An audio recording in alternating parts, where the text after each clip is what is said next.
And just like clockwork, Tim, you are already tracking 2 tropical disturbances. Yeah, pretty amazing. 6 years in a row, like you said, early season storms. I want to show you the forecast first, so let's check it out. This is from the Hurricane Center, the NOAA organization, and this year they're expecting between 13 and 20 named storms. Now, when we say named storms, what that means, that's tropical storms plus hurricanes. Now, of those, about 6 to 10 would become hurricanes and 3 to 5 would be the big ones. Those are Cat 3 or higher. The averages are right over here. This is an above average forecast, and there are a couple of different reasons for that, but one of the main ones is just warmer oceans, to be honest with you. Right now, the ocean waters are already warmer than average. This year is not an El Nino, it's also not a La Nina. It's neutral. And a lot of times, especially recently, neutral years have produced above average hurricane seasons. This is right off the North Carolina coast right now, 82-degree water on the Gulf Stream. Still cooler where you go swimming at the beaches, but just offshore, that water is already warm enough. Let's talk about the 2 quick disturbances. There's one north of Bermuda. This is not going to harm anybody. It's what I call a fish storm.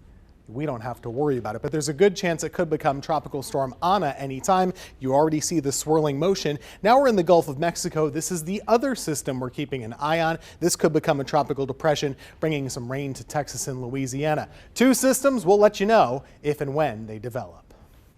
You don't have to live on the coast to see major impacts in the Triad. We can't forget the impacts of Matthew in 2016 and Florence and Michael in 2018.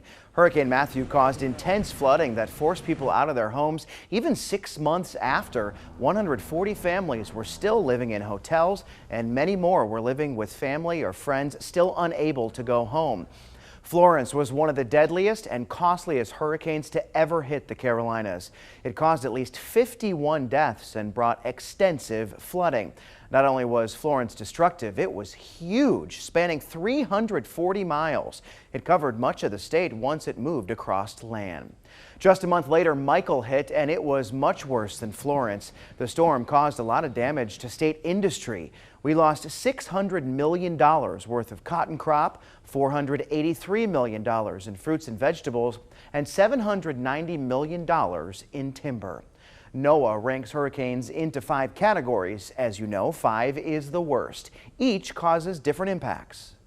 Even if you don't meet the eye of a hurricane, tropical storm force winds are nothing to mess around with.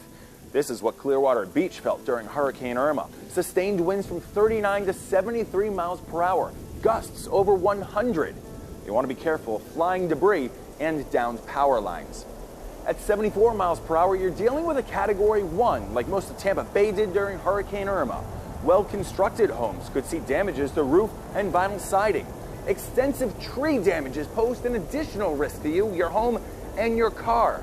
Your screen exclosure could come tumbling down, and the power grid should see major disruptions. Storm surge is also possible, turning streets into rivers. At 96 miles per hour, you've got a Cat 2 like Hurricane Francis, which hit near West Palm Beach. When the wind gets this intense, cosmetic damage is the least of your worries. Falling trees and flying debris become the deadliest threats to both you and your home. Tree branches become projectiles. If a window or a door gets blown out of an older home, the winds can rush inside and blow the roof right off. You can also expect significant storm surge in some places, enough to put some of Florida's coastal cities underwater. At 111 miles per hour, you've got a major Category 3 hurricane, like when Katrina hit New Orleans. Mobile homes don't stand a chance, and older homes without a roof could collapse in upon themselves. Even newer construction is now at risk, especially siding, doors, and roofs. 130 miles per hour marks a Category 4 storm like Hurricane Maria in Puerto Rico or Charley in southwest Florida. Blown open doors and smashed windows can lead to even new homes failing. Power poles will be uprooted, snapped, or down.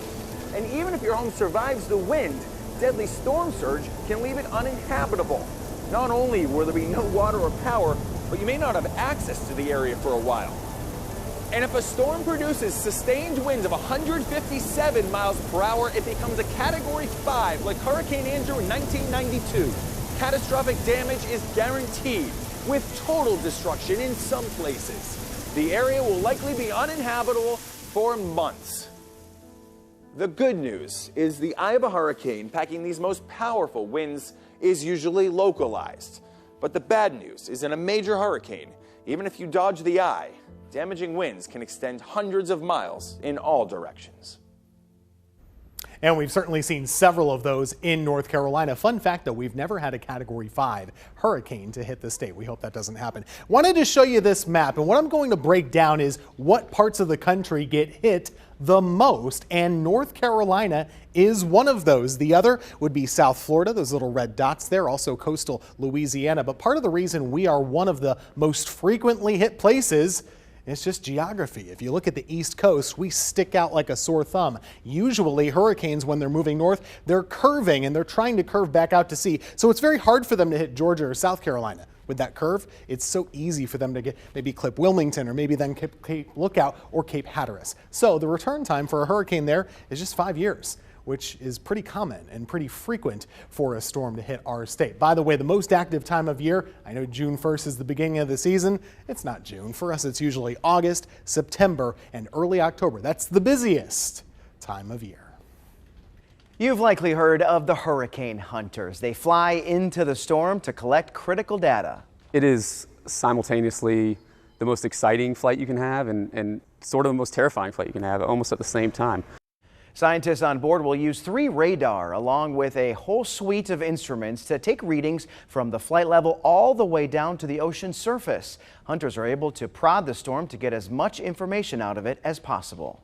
You really don't know the current state of a storm until you fly in it. You don't know the exact details.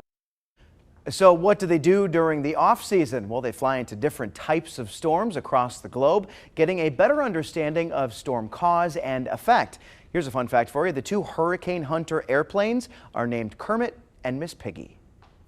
All right, now Muppet names on this year's name list. And by the way, in case you didn't know, we started naming hurricanes back in 1953. It began with all female names. That's not very nice. So we changed it in 1978. Now it alternates. One is female, the next is male, back and forth that goes. This year's list is just here. We have Anna, Bill, Claudette, Danny, Elsa, a couple of Frozen names here this year for some reason, Fred, Grace, Henri, Ida, Julian, Kate, Larry, Mindy, Nicholas, there's more, Odette, Peter, Rose, Sam, Teresa, Victor, and Wanda. Now that's the list. If you remember, last year was a record-breaking year for hurricanes. We had 30 named storms. That's more names than are on this list. It used to be that we would go to the Greek alphabet. I say used to be because that rule has been changed for this year. We're never going to use the Greek alphabet for hurricanes again. And the reason is some of the ones last year were so bad, when you retire a name for a storm, well, you can't use it again. So we couldn't really use those Greek names again. So there's an alternate list that hopefully we won't need it, but if we go through all, it'll do tornadoes too, and floods and everything else in between.